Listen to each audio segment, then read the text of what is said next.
शिवसेनेने इंधन दरवाढीच्या विरुद्ध मोर्चा काढायच्या ऐवजी स्टेट टॅक्सेस कमी करावे। याचं कारण पेट्रोल डिझेल अजूनही वॅटच्या रेजिममध्ये आहे, त्याच्यावर जीएसटी नाही आहे। त्यामुळे त्याचे दरवाढ जेव्हा होते त्यावेळेस ती महाराष्ट्रात जास्त दरवाढ होते, कारण महाराष्ट्राचे स्वतःचे टॅक्सेस जास्त आहेत। मागच्या काळात जेव्हा अशाच प्रकारे पेट्रोल डिझेलचे भाव वाढले होते, आम्ही राज्य सरकारमध्ये होतो, मी आणि अर्थमंत्री सुधीर मुनगंटीवार यांनी निर्णय घेऊन महाराष्ट्राचे टॅक्सेस कमी केले होते। त्याने पेट्रोल डिझेलचे भाव 2 रुपयांनी कमी झाले होते आणि महाराष्ट्राचं एकाही पैशाचं नुकसान झालं नव्हतं, कारण कॅस्केडिंग इफेक्टचे हे पैसे असतात।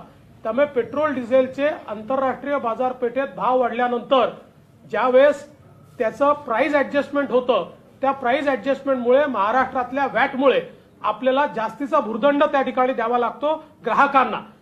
तर राज्य सरकार आपलं प्रॉफिट थोडं कमी करू शकते, हा जास्तीचा भुर्दंड कमी करू शकते।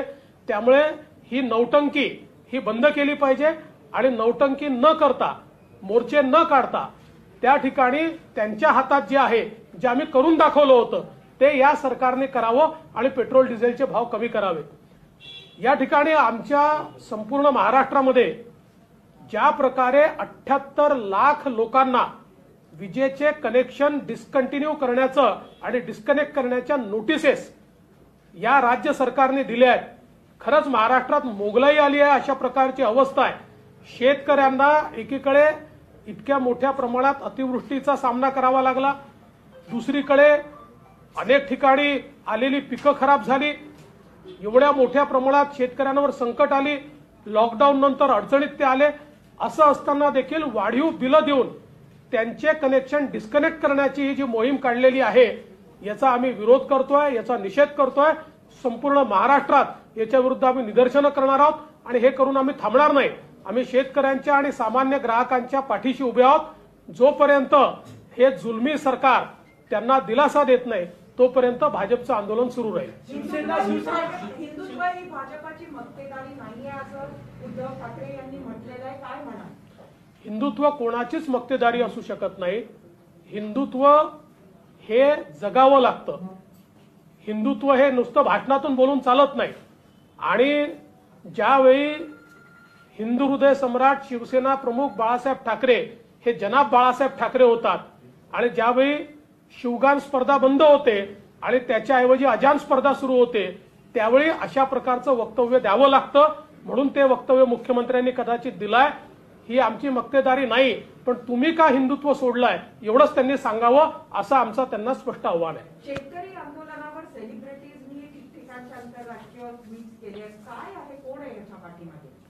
काल हे उघड झालेलं आहे आणि हे कशा प्रकारे आंतरराष्ट्रीय षडयंत्र याच्या पाठीमागे चाललेलं आहे आणि जे काही आंदोलन चाललंय त्याचा फायदा घेऊन कशा प्रकारे भारताला बदनाम करायचं, भारतात अराजक तयार करायचं, भारतामध्ये या माध्यमातून अनरेस्ट तयार करायचा, या संदर्भातली जी सगळी योजना आहे ती योजना बाहेर आलेली आहे।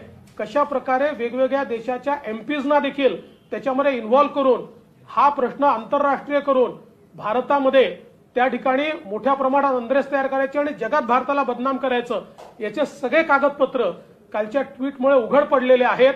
मला असं वाटतं की आता देशातल्याही लोकांना समजलेलं आहे की या आंदोलनाच्या खांद्यावर बंदूक ठेवून काही लोक कशा प्रकारे आपली पोळी भाजण्याचा आणि भारत विरोधी गतिविधी करण्याचा प्रयत्न करतायत। विरोधी पक्षाचे खासदार गाझीपूर बॉर्डरवर पोहोचल्यावर त्यांना अडवण्यात आलं, मला कल्पना नाही त्याची।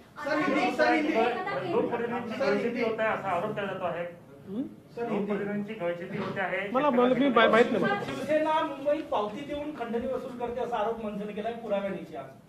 नाही, मला असं वाटतं की मनसेने काय आरोप केला हे मला माहिती नाही, पण खंडणीखोरीचे आरोप त्यांच्यावर नेहमीच लागले आहेत। वर्ल्ड कॅन्सर डे आहे, त्याच्यानिमित्त महाराष्ट्रामध्ये कायदा सुद्धा करण्यात आलेला आहे गुटखाबंदीचा, पण सर्रासपणे महाराष्ट्रात आजही छुप्या पद्धतीने विकला जातो।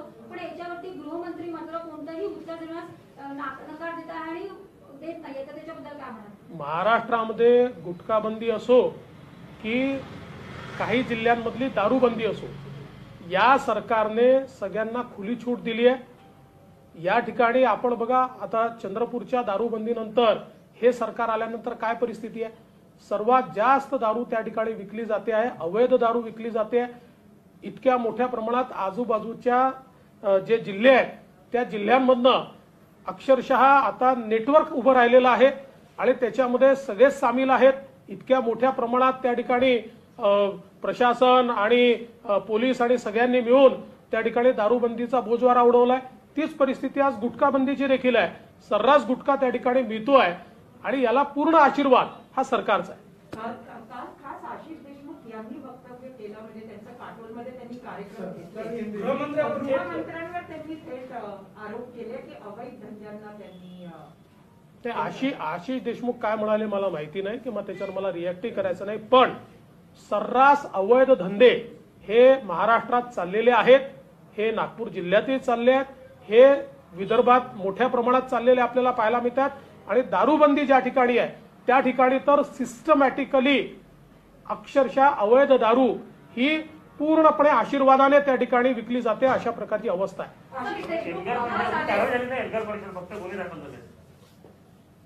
एल्गार परिषदेच्या संदर्भात जी बोटचेपी भूमिका या सरकारने घेतली आहे, माहिती असताना सगळे डॉक्युमेंट त्या ठिकाणी त्यांच्या उपलब्ध असताना, डोझियर्स उपलब्ध असताना परवानगी दिली, त्या ठिकाणी विषारी भाषणं झाली, समाजामध्ये तेढ निर्माण करायचं एवढं एकमेव उद्दिष्ट समोर ठेवून हे काम या ठिकाणी होताना दिसत आहे. आणि अशा परिस्थितीत काहीतरी थातूरमातूर कलमं लावायची, तीही स्वतःहून लावलेली नाहीत सरकारने. जेव्हा आम्ही त्या ठिकाणी आंदोलन सुरू केलं तेव्हा या सरकारला जाग आली आणि मला तर आश्चर्य वाटतं की आता म्हणजे राम मंदिराचे पैसे सरकारने द्यावे की जनतेने द्यावे याकरता अग्रलेख येतो, परंतु शर्जीलच्या अशा प्रकारच्या वक्तव्यानंतर 4 दिवस कुठलाही अग्रलेख लिहायला देखील फुरसत आपल्याला मिळत नाही. 4 दिवसांनी त्या संदर्भात जाग येते. अशा प्रकारची अवस्था आज या ठिकाणी पाहायला मिळते आणि सरकार यांना पाठीशी घालत आहे.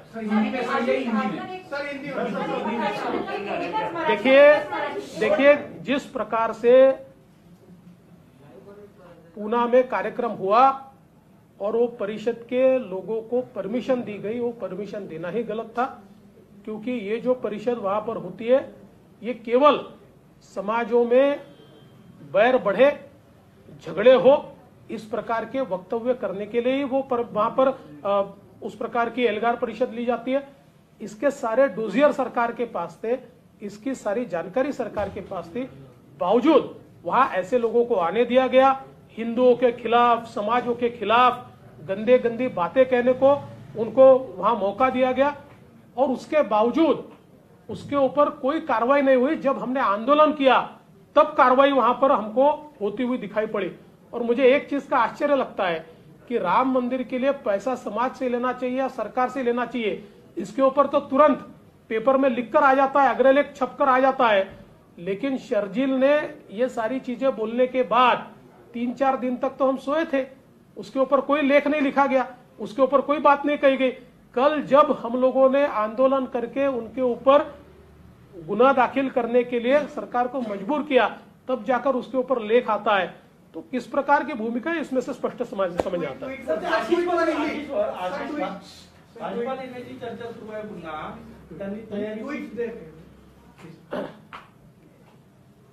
जिस प्रकार से कल ये चीज ध्यान में आई कि एक अंतर्राष्ट्रीय षड्यंत्र चल रहा है और कुछ लोग जानबूझकर किसान आंदोलन के कंधे पर बंदूक रखकर इस देश में अराजकता कैसे फैले, ये देश दुनिया में बदनाम कैसे हो, देश विरोधी ताकतों को एकत्रित करके किस प्रकार से इसके खिलाफ अलग अलग दुनिया के देशों में भारत के बदनामी के कार्यक्रम चलाया जाए, इसको एक सिस्टमैटिक रूप से किस प्रकार से भारत को बदनाम किया जाए, ये सारी चीजों का भांडाफोड़ कल जो डिलीट ट्वीट में सारा फॉर्मेट आया उसके कारण हो चुका है.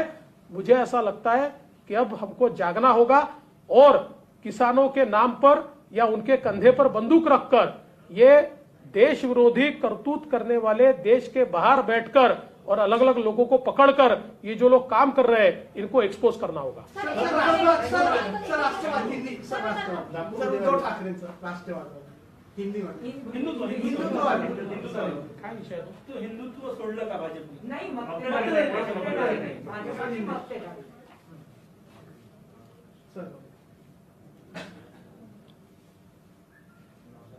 हिंदुत्व किसी की भी बपौती नहीं है, न वो हमारी बपौती है न किसी और की बपौती है।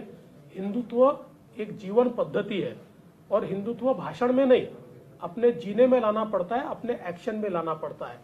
मुझे आश्चर्य होता है अब वो लोग हिंदुत्व की बात करते हैं जो वोटों के लिए हिंदू हृदय सम्राट शिवसेना प्रमुख बाळासाहेब ठाकरे कहने की जगह जनाब बाळासाहेब ठाकरे कहते हैं, जो लोग शिवगान स्पर्धा की जगह अजान की स्पर्धा लेते हैं वो भी अब हिंदुत्व की बात करते हैं।